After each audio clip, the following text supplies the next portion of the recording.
Recuperamos los conversatorios, ya saben, algo que no es una tertulia, porque estamos nada más que dos, y este es nuestro compañero de diálogo hoy, que es José Manuel Bretone, de quien tampoco tengo por qué añadir mucho, porque es de sobra conocido.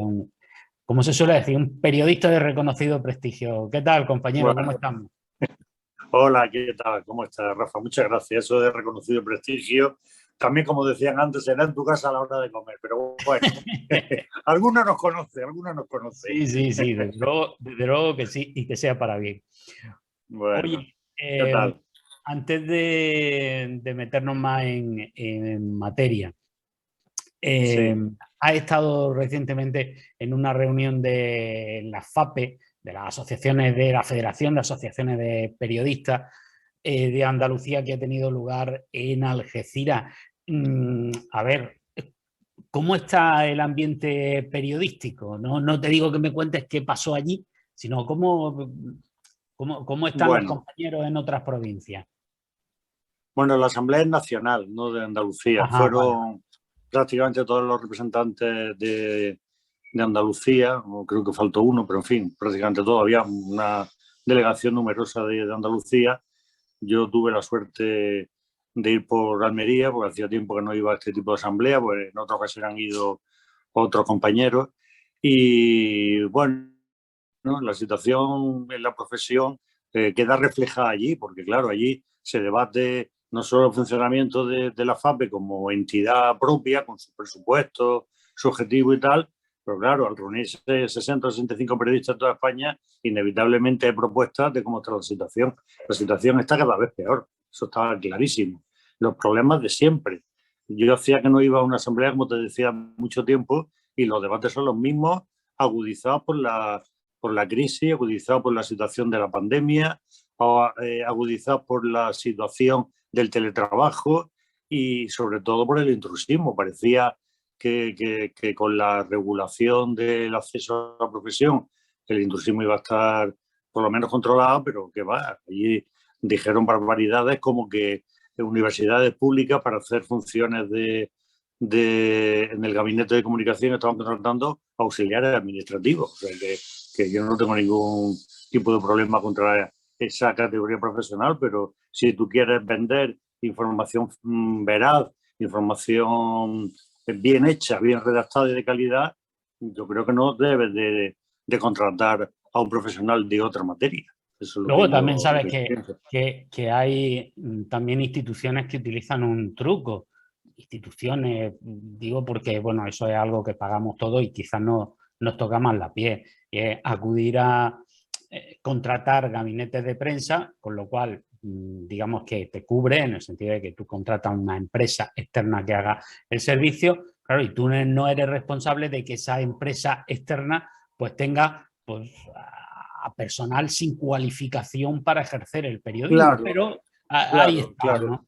Uh -huh. Claro, sí, hasta la propia, lo que era el ente de Radio Televisión Española, que es la corporación ahora, hace trucos para contratar a personas que no son periodistas, simplemente cambiando en la normativa que utilizan para la contratación, pues en lugar de periodistas, pues informadores. Informadores, claro, puede ser otra cosa. O sea que los trucos, se lo sabe muy bien quien los quiere utilizar, pero claro, allí se aprobó, que yo en nombre de Almería, por supuesto que voté que sí, una propuesta para exigir a las administraciones que a la administración y a la sociedad en general que se exigiera un periodismo de calidad realizado por personas que en un primer momento la titulación puede ser o no ser prioritaria o secundaria, pero por personas de, como tú decías, de un cualificado prestigio, nivel cultural, y no puede ser que empresas públicas, instituciones públicas, organismos públicos emitan notas de prensa con falta de ortografía. Es que si empezamos por ahí, pues ¿dónde vamos? ¿Dónde vamos? Uh -huh. Sí, bueno, En fin, vamos ya eso, a bueno, otro. sí, ¿no? Alguien podrá pensar que esto de lo que estamos hablando es muy endogámico, que esto nos interesa nada más que a los periodistas, lo cual es radicalmente falso. A nosotros no Eso no es. nos interesa, evidentemente, pero es que interesa a toda la sociedad, porque nosotros, en definitiva, lo que hacemos es mediar entre las fuentes de información, entre aquello que es noticiable y la ciudadanía en general. Es decir, Eso está claro. nosotros, de nuestra calidad profesional, de nuestra capacidad, de nuestra ética, incluso de nuestra capacidad de subsistencia económica, depende qué llega a la ciudadanía, cómo le llega y, por lo tanto, su manera o su posibilidad de tener una opinión fundamentada en sí. y en hechos, ¿no? Totalmente no de que acuerdo. nos afecta solo a nosotros, ¿no? Que esto hay totalmente que de acuerdo. Es algo que afecta a toda la ciudadanía. Totalmente de acuerdo. Si la normativa base que nos rige esta sociedad libre que teóricamente tenemos es la Constitución española, una de las pocas profesiones que manifiesta claramente que tiene que tener libertad es la libertad de prensa. Sin libertad de prensa no hay democracia. Lo estamos viendo en los países que desgraciadamente no tienen democracia, no tienen posibilidad de que los ciudadanos transmitan su opinión. ¿Qué es lo primero que hacen? Lo primero que hacen es cortar líneas de redes sociales, secuestrar a periodistas, encarcelar a periodistas, cerrar medios de comunicación.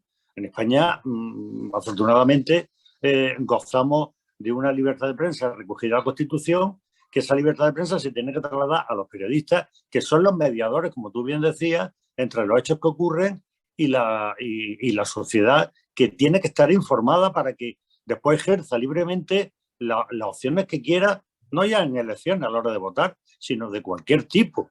Entonces, claro, si tú mediatizas esa libertad, si coartas esa libertad, si recortas libertades para que los periodistas no puedan hacer llegar a la sociedad lo que está ocurriendo, cada uno de su forma, cada uno con su línea, cada uno en su idioma. Pero la sociedad tiene que estar informada. ¿Y quién le informa? Los tertulianos estos que salen en la tele que se matan vivos porque fulano mengano ha hecho una idiotez. Eso no es periodismo. Eso es un espectáculo. Periodismo de calidad lo tiene que hacer gente que sepa, gente que esté preparada. Eso es así. Eso es así. Pues vamos a me cabré un poco, pero bueno. Vamos a una cuestión, a ver qué te parece, si eso está dentro de la libertad de expresión o qué. Me refiero a que recientemente ha habido un debate en el Congreso de los Diputados en el que ha participado la diputada por la provincia de Almería, Sonia Ferrer Tesoro, del Partido Socialista, que fue la encargada de posicionar a su grupo contra una proposición no de ley de Ciudadanos, la que se pretendía prohibir los homenajes a los etarras. El PSOE votó en contra de que se pudieran prohibir esos homenajes. El argumento que utilizó Sonia Ferrer Tesoro fue, a mi juicio, un tanto peregrino, pero más allá de peregrino, me da la impresión de que hasta peligroso. Y es que dijo que, bueno, que es que eso reabre heridas y que su hijo ya no sabe ni siquiera qué es ETA. Ese fue su argumento. ¿Qué te parece? ¿Crees que se deben prohibir o no se deben prohibir? Bueno, vamos a ver. ¿Qué te parece? Para empezar, a la diputada por Almería le cayó un marrón tremendo. Pues defender esos argumentos, ¿por qué no lo defendió el portavoz? ¿Por qué no lo defendió alguien con más peso político dentro de la Cámara? Ella, entre comillas, es una recién llegada. Entonces, y que su hijo no sepa lo que es ETA, pues yo creo que debería de informarle un poco de la historia reciente de España, porque vamos, no estamos hablando de unos hechos que ocurrieron en España hace 9 siglos, que debería de saberlo también. No sé, yo creo que no supo responder a las expectativas que su propio partido había puesto en ella para salir del paso como pudiese, porque esto es una patata caliente que desde luego políticamente tenía muchas aristas, muchas patas en las que agarrarse, pero yo creo que la respuesta, como tú bien decías, no fue ni adecuada, ni oportuna, ni, bueno, no sé. A mí si te digo la verdad. Yo no conozco muy bien, y debería conocerlo porque debería tener más actividad, la trayectoria oral de esta representante de Almería en el Congreso, porque creo que tampoco ha hablado en muchas ocasiones, pero yo creo que terminando con el tema y volviendo al inicio, la patata caliente se la comió entera y yo creo que las respuestas fueron, vamos, no, por ser amable, no fueron afortunadas. Sí, a ver, a mí aquí es que yo veo dos, como se suele decir, dos derivadas, ¿no? Por una parte, el tema de los homenajes en sí mismos, ¿no? Y por otro lado, que lo justificara con el tema de que su hijo no conoce ni siquiera lo que es ETA a esta altura. Ahí coincido contigo, debería conocerlo. Es decir, la verdad es que ese asunto debería aparecer en los libros de texto igual que otras cosas. Es decir, aquí no hablan de meter en los Pero libros sobre todo, Rafa, porque está hablando de una banda armada que asesinó a un montón de compañeros de su madre. Yo creo que algo debería de saber. Y yo no sé quién va a valorar la educación que cada uno le da a su hijo, Dios me libre. Pero desde luego, esa respuesta en un parlamento de que mi hijo no conoce ETA, vamos, oiga usted, pues si no lo conoce, pues ¿qué culpa tenemos los demás? Es que, ya digo, en los libros de texto ahora quieren meter un montón de cosas nuevas, de contenido de dudoso interés, y sin embargo, cosas que forman parte de la historia, afortunadamente de la historia, pues no aparecen. O sea, que una banda como esta, que ha causado tantísimo dolor, no aparezca, pues es un poco curioso. Y es más, bueno, como bien decía, eso es otro debate, Rafa, que aparezca o no aparezca en los libros de texto cuando todavía es de la historia muy reciente, eso se puede traducir en todavía la fobia y los afanes. Y está muy caliente, muy reciente todavía. Pero la tradición de contar lo que ha pasado, sobre todo, ya te digo, cuando directamente compañeros de su madre, de su abuelo y de su antepasado, que también fueron destacados representantes de ese partido en Almería. Que no lo sepa, pues bueno, pues yo qué sé, pues cada uno le cuenta a su hijo lo que quiere. Claro, pero llevarlo al Parlamento me parece una chuminada, hablando mal y pronto. Pero luego hay otra parte, ¿no? ¿Qué te parece del punto de vista de la libertad de expresión que se puedan permitir ese tipo de cosas? Lo digo porque a mí, sinceramente, me genera mis dudas, y lo digo en ese caso como con otro tipo de actos. Es decir, ¿hasta qué punto tiene cabida que se pueda prohibir algo así? Porque al fin y al cabo es una expresión. Yo creo que lo que hay que prohibir, lógicamente lo que está prohibido es que se creen bandas terroristas, que se utilice la coacción, la extorsión, el asesinato, el secuestro para obtener finalidades no ya solo económicas, sino de tipo político. Es decir, yo creo que sí, pero el prohibir, o sea, te pongo dos ejemplos. Hay quien piensa que debe prohibirse Vox y hay quien piensa que debe prohibirse Esquerra Republicana. Yo creo que no debe prohibirse ninguno de los dos. Creo que tampoco hay que prohibir la Fundación Francisco Franco, pero tampoco creo que, por ejemplo, quizá, y ya digo, tengo mis dudas, ¿no? Hay que prohibir este tipo de actos. Eso es como, pues te decía eso, que si comenzamos una costumbre de empezar a prohibir determinadas cosas, la prohibición no puede llegar a unos límites insospechados. Entonces, yo creo que estos asuntos deben de regularlos, y que para eso están los tribunales de justicia, que deben determinar si tal o cual acción de homenaje o de aplauso o de efusividad popular a una persona que ha estado en la cárcel por asesinar a otra persona son o no son legales. Con esa sentencia, con esa determinación de los tribunales superiores que determinen lo que consideren oportuno, hay que actuar y ya está. ¿Que son legales? Pues dolerán como duelen a las víctimas y a quien ha sufrido todo ese tipo de desgracias y al resto de la sociedad que comparta esa idea, y alegrarán a otros. ¿Que se prohíben? Pues hay que aguantarse. Es que si estamos en una sociedad que está perfectamente regularizado el poder de cada uno, de sus distintos poderes, de sus distintas patas, para que sea una sociedad democrática, habrá que adaptarse. Eso es lo que hay. Y habrá sentencias, como por supuesto hay de todo tipo de hechos, que gusten a uno y que no gusten a otros, pero habrá que acatarlas, nos guste o no. Está claro. Hablando de otro asunto polémico, este no nos afecta tan directamente, pero bueno, en los últimos días también ha sido noticia pues ese comentario del Papa diciendo que habría que pedir perdón por la conquista de América, por la colonización de América. Y bueno, a mí también me ha sorprendido un poco la respuesta del alcalde de Madrid, portavoz del PP, Martínez Almeida, diciendo que, bueno, como quitándose de medio, diciendo que ellos tampoco piden que los musulmanes pidan perdón por conquistar España en el 711. Claro, a mí todo esto me ha removido un poco la cabeza porque digo, vamos a ver, primero, pedir perdón por la conquista de América hoy, en el año 2021.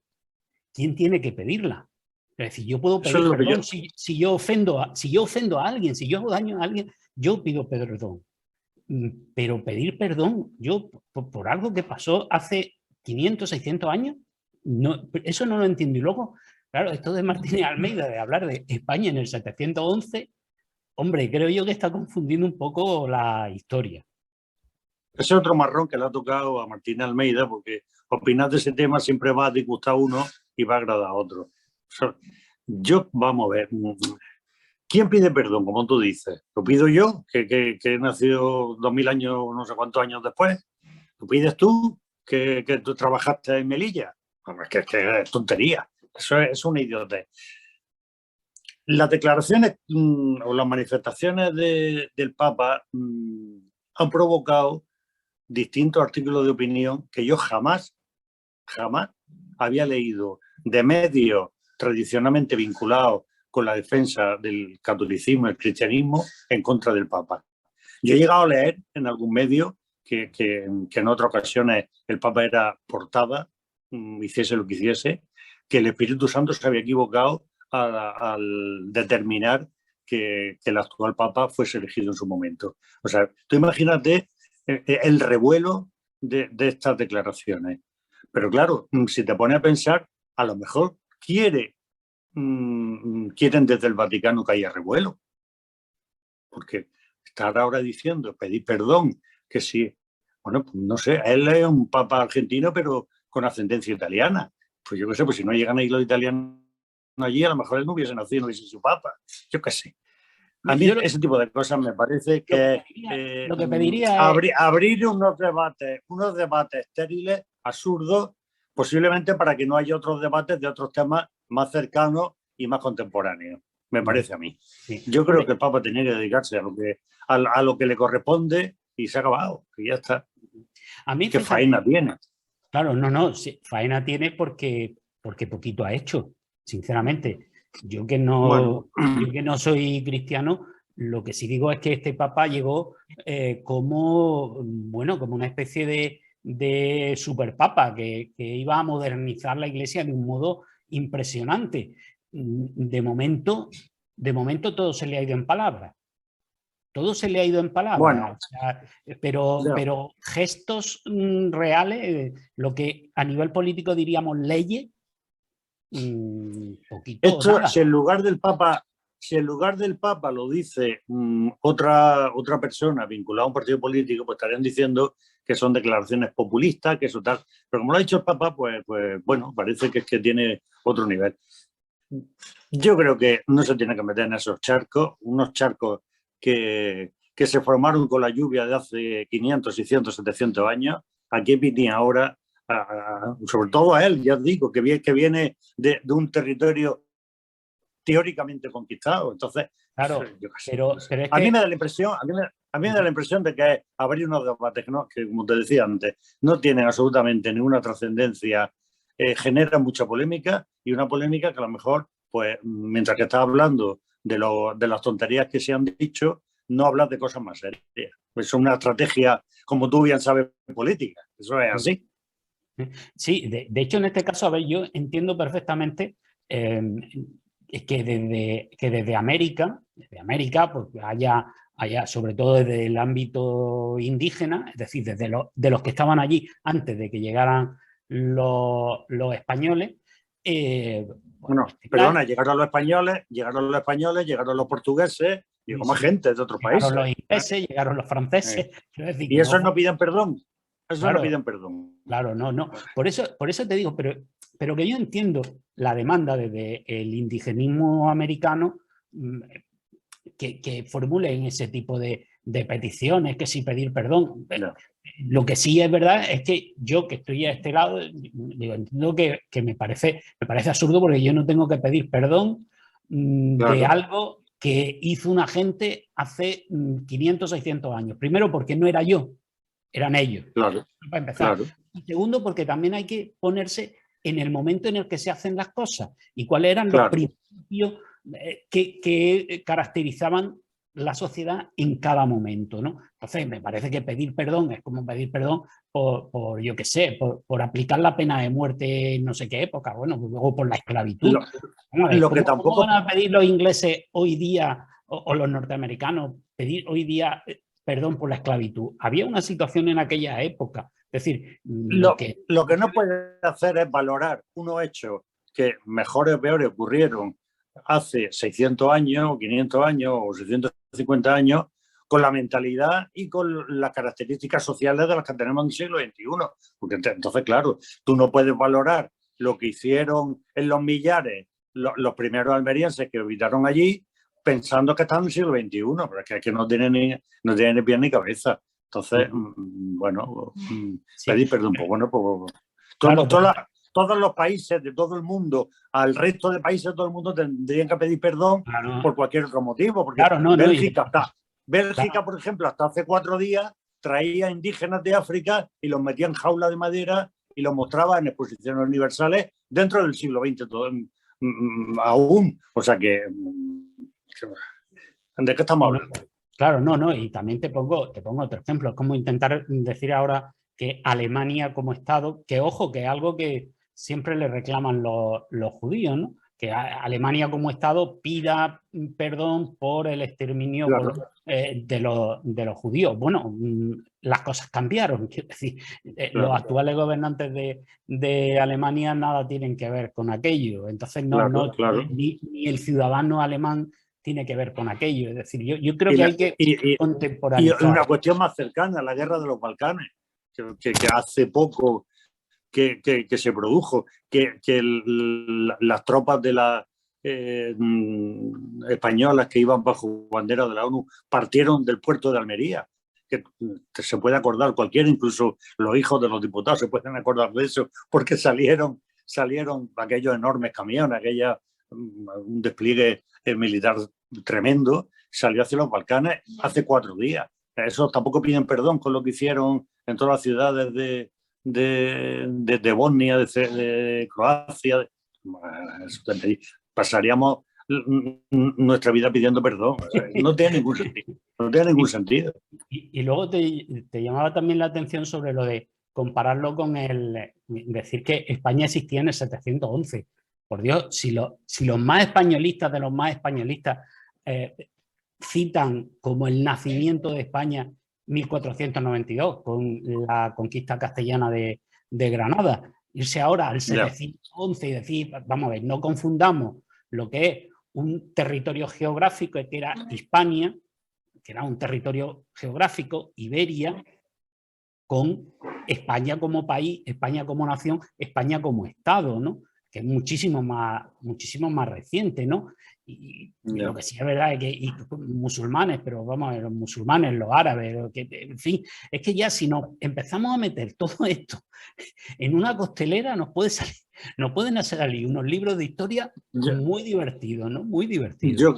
Yo creo que cada cual debe de dedicarse a las competencias que tiene públicas, luego de forma privada cada uno puede opinar lo que le dé la gana, faltaría más. pero como te decía, faena hay en el Vaticano y fuera del Vaticano como para estar pendiente ahora de lo que ocurrió hace 600 años. Ocurrió hace 600 años, estará mejor o peor reflejado en los libros de historia, que siempre lo escriben los que ganan, pero bueno, no vamos a estar eternamente pidiendo perdón, ni a los romanos porque tal, ni a los franceses porque lo echamos desde Cádiz, ni a no sé, venga hombre, que sí, no, eso me parece una idiotez, pero en fin, ¿qué vamos Oye, a hacer? una última cuestión. Me gustaría saber tu opinión sobre el tema del AVE. ¿Tú crees que ya se está encauzando la cosa como para que tengamos AVE, aunque sea en 2026, o crees que todavía hay que seguir presionando? Hombre, presionando hay que seguir, porque los políticos se olvidan muy rápido. Presionando hay que seguir. La culpa de que no tengamos AVE no la tiene ni el PP ni el PSOE, lo tienen todos los partidos políticos que no han sido capaces de sentarse en Sevilla, en Madrid o en Bruselas o donde sea y reclamar una línea, no te digo ya de AVE, sino una línea de alta velocidad que podamos ir, por ejemplo, a Murcia sin tener que pasar por Ciudad Real, que es una aberración. Este fin de semana, como te decía, que está en la asamblea de los periodistas españoles en Algeciras, pues lo típico, ¿tú de dónde vienes? Pues yo de tal, yo no sé cuánto, tal. Cuando yo decía de Almería, ¡uf! Almería, qué lejos, no sé qué digo. Sí, sí. Almería no está lejos, Almería está en su sitio, donde tiene que estar. Lo que está lejos es los demás porque os había alejado llevando comunicaciones rápidas y interconectando ciudades importantes y marginando Almería, Sevilla, Levante, Madrid, Barcelona, el norte, Galicia.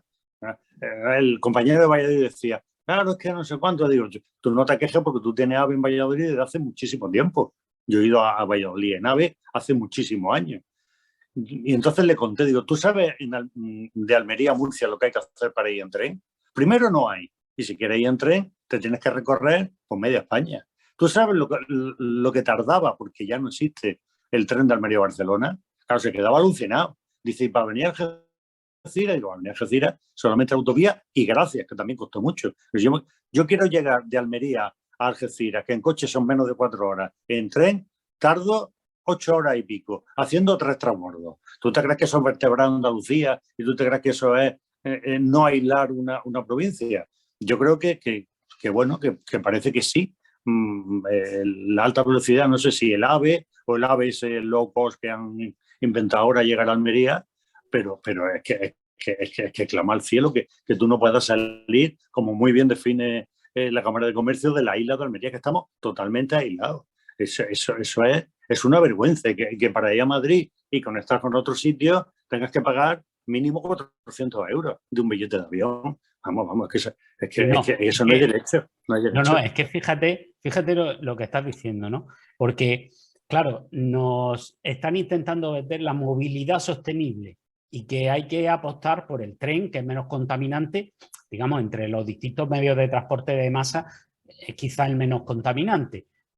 Yo también lo cuestionaría ese dato, pero bueno, eso es por lo menos lo que hay ahora mismo.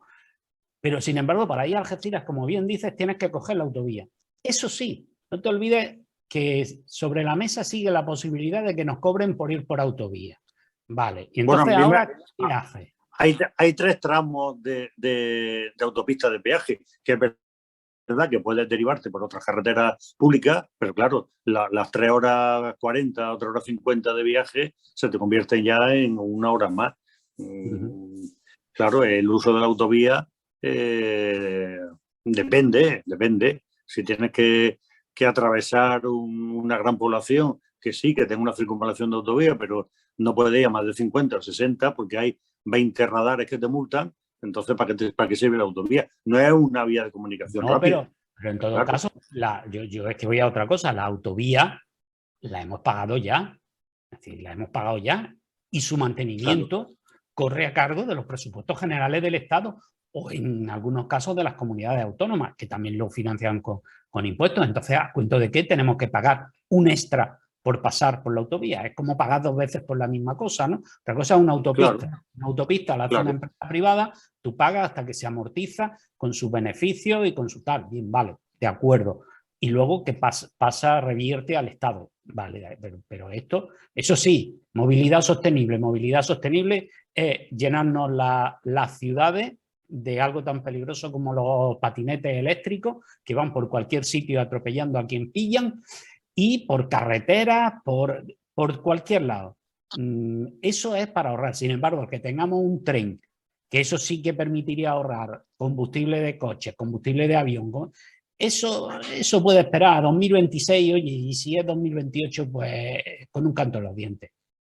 Yo te vuelvo a repetir que si Málaga tiene Málaga evidentemente tiene mucho más potencial en población, economía que Almería, eso está claro.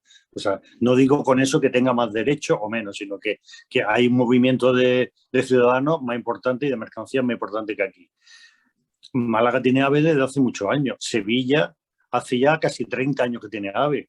Joder, macho, no sé, hay tramos de la alta velocidad en el Levante almeriense que están muertos de risa con los túneles con ladrillos tapiados. Es que eso en cualquier sitio, la gente sale a la calle y no digo que le pegue fuego a las papeleras, porque no, pero vamos, un montón follón. Para ir a Almería, como somos así de tranquilos, pues nos da igual. Cuando llegue el AVE, pues bueno, pues cuando llegue, pues va a llegar. O sea que la culpa es de los partidos, está claro, y de los representantes de Almería en los parlamentos, andaluz, en Madrid, en el Senado, en todos los sitios. La culpa es de ellos, por no exigirlo y no poner lo que hay que poner encima de la mesa.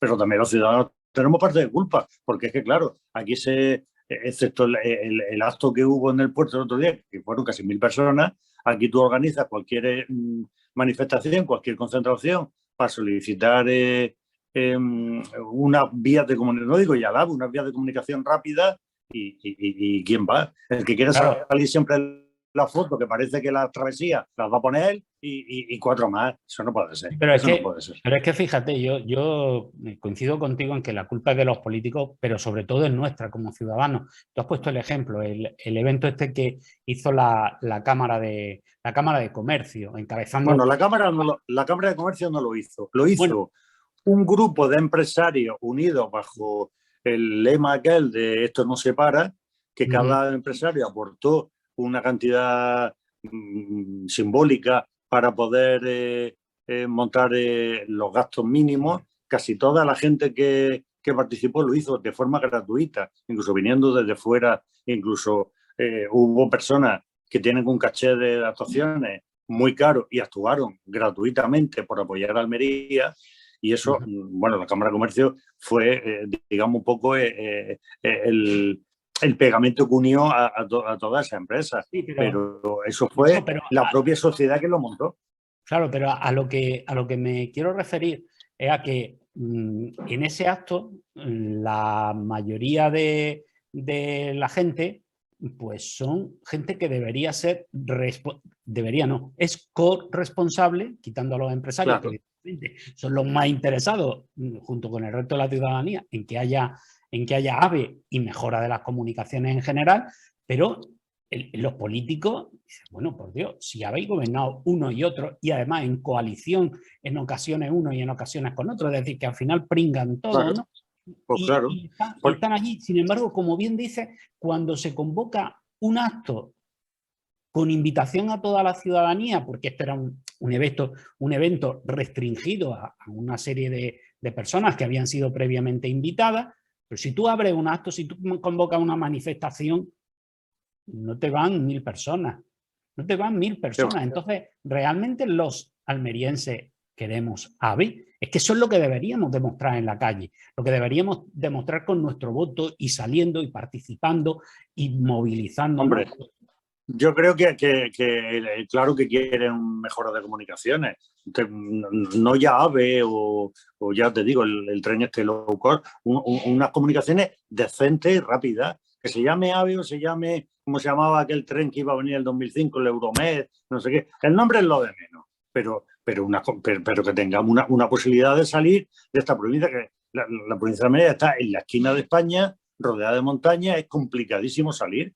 Entonces, eso yo qué sé, si los políticos, hombre, en alguna legislatura, a mí me ha quedado claro, después de la gestión de 4 años de legislaturas pasadas, que es que a los políticos no les interesaba que Almería tuviese unas comunicaciones decentes, por lo que fuera, porque preferían destinar el presupuesto de sus ministerios, siendo almerienses los que llevaban esas consejerías o ministerios, destinarlo a otros sitios por intereses políticos. O sea que yo creo que a la almeriense, claro que le interesa tener aves. ¿No le interesó a la almeriense tener autovía? Pues claro que le interesó. En su día, ¿no le interesó a la almeriense tener aeropuerto? Pues gracias al aeropuerto hay muchas posibilidades de que el turismo vaya renaciendo después de la pandemia. Entonces, claro que quiere AVE y claro que quiere buenos trenes. Que después lo utilice más, lo utilice menos, otra cosa.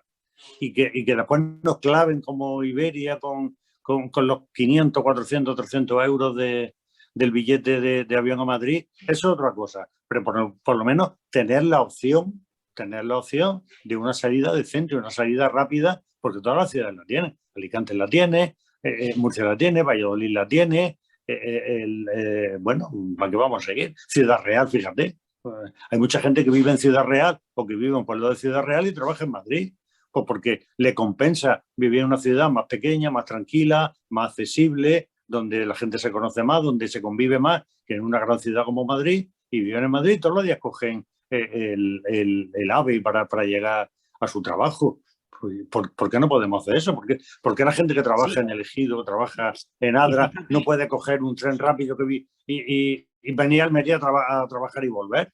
Claro, ¿Por qué? Eso es lo que te iba, eso es lo que te iba a comentar también, que hay a mí cosas que se me escapan, ¿no? Porque el AVE es verdad que es una obra pues, muy costosa, ¿vale? O sea, podemos seguir comentando más sobre el proyecto, pero es una obra muy costosa. Sin embargo, hay cosas que al menos desde la mesa del ferrocarril se han dicho y tampoco han sido desmentidas por quien tendría la posibilidad de hacerlo con datos sobre la mesa, porque los maneja. No es tan caro poner en marcha un cercanía en el Bajo Andarás, no es tan caro, porque ya está prácticamente todo. Sin embargo, no se hace. No se hace. Se hizo un informe, lo hizo la Junta de Andalucía, el actual gobierno andaluz lo ha mandado 3 veces a Madrid y no hay respuesta. Y no hay respuesta. Pero tú sabes que antes, y digo antes, hace ya varias décadas, sí había un tren que comunicaba los pueblos del Andarás con Almería, y en verano la gente que vivía en los pueblos cercanos a la capital venía a Almería a bañarse en los meses de julio y agosto, se bañaban y después volvían en el tren. ¿Y eso por qué no se puede recuperar? Si eso ocurría hace 50 o 60 años o 45 años. O sea, técnicamente es mucho más fácil hacerlo ahora, digo yo. Claro. Porque no quieren. Claro, la excusa es decir, bueno, es que ahora la gente coge el coche. Claro, si tú no le ofreces un tren atractivo, seguirá cogiendo el coche. Claro, eso precisamente se trata de ofrecer. Claro. Es como el autobús. Claro, si resulta que el autobús no tiene frecuencias suficientes, si resulta que el autobús es un problema cogerlo, es un problema pagarlo, es un problema, está en malas condiciones, pues la gente no coge el autobús, claro. Eso es así. ¿Cómo eliminaron la vía de ferrocarril que atravesaba la Almanzora? Que ahora han hecho unas pistas de senderismo chulísimas, vías verdes creo que se llama, en fin, que lo han recuperado y está bien. Pero ¿cómo se cargaron en el año 85 esa vía de ferrocarril? Muy sencillo. Durante año y medio, 2 años antes, empezaron a recortar frecuencias, a poner unos trenes y unos vagones que eso eran como los de las películas, no quiero decir de qué, pero de la Segunda Guerra Mundial y de la posguerra. Se averiaban, no llegaban a tiempo. Claro, la gente dejó de usarlo. Y cuando dejó de usarlo y salió la estadística diciendo que como no se usaba, se quitaba, pues no se usa. ¿No se usa por qué? Pues me estás poniendo, con perdón, una mierda de tren, que es así. Tú pon un servicio en condiciones, tú pon un servicio dentro de las posibilidades que tenga o de la frecuencia de viajeros que haya decente, la gente lo seguirá utilizando. Pero claro, si te carga el servicio, la gente no va. Y como no va, lo quito. No, lo que tú quieres es quitarlo. Y te estás llenando de argumentos para quitarlo. Como con el tren de Barcelona. Un tren a Barcelona por la noche, por la noche y durante el día. Tardaba 24 horas en llegar. Un tren que paraba en todas las estaciones, un tren interminable en el tiempo, un tren que, vamos, pues claro, la gente no lo cogía, cogían los autobuses, se iban a Murcia, cogían otro tren, al final lo quitaron, pero es que no tiene volumen Almería y Barcelona para estar conectada, no digo con un tren diario, y tampoco digo con un tren rápido tipo AVE, que podría ser, pero con un tren en condiciones, un talgo que te ponga en Barcelona en 6, 7, 8 horas. Claro, pasa que no les da la gana. Así de simple. Así de simple. Pues muy bien, yo creo que Bueno, hemos hecho amigos hoy. Hemos hecho le amigos. hemos dado un repaso hasta el Papa. Bueno, bueno. Pues nada, oye, muchísimas gracias, José De Manuel, nada. por compartir Nada. este con nosotros. Y nada, y a ver si cuanto antes pues nos ponemos otra vez al día. Cuando Muchas tú gracias. quieras y que sigas con tu noticia de Almería, fenomenal. Que a mí este fin de semana, por ejemplo, me ha servido para estar un poco al día de lo que pasaba en la provincia y bueno, que sigas con tu estupendo trabajo. Muchas gracias. Un saludo, compañero. Venga, un abrazo. Hasta luego.